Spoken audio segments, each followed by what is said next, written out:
Hey everybody, this is going to be, I guess, part 3 of my speaker rebuild. You can see me in my shiny speakers here. So anyway, I said I wanted to show the inside of the cabinets.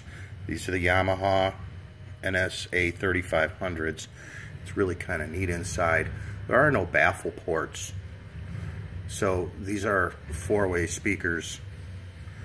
Oh, hi there. And of course, everybody's got a friend that has to come over and stick their finger in the cone of every speaker. Fortunately on this one, just the tweeter missed the mid.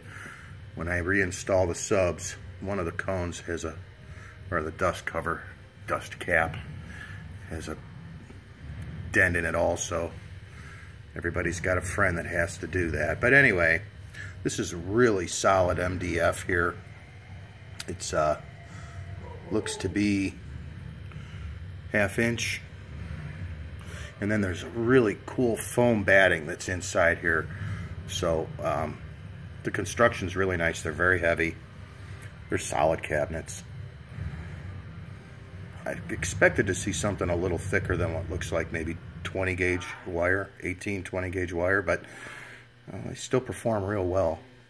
And it's got a passive crossover right there. So I'll pick this up once I've got the other speakers, or these speakers, reinstalled. The other ones I already installed. I'm just letting these dry. They're almost done. I'll have them in, and then I'll pick up once it's completed. All right.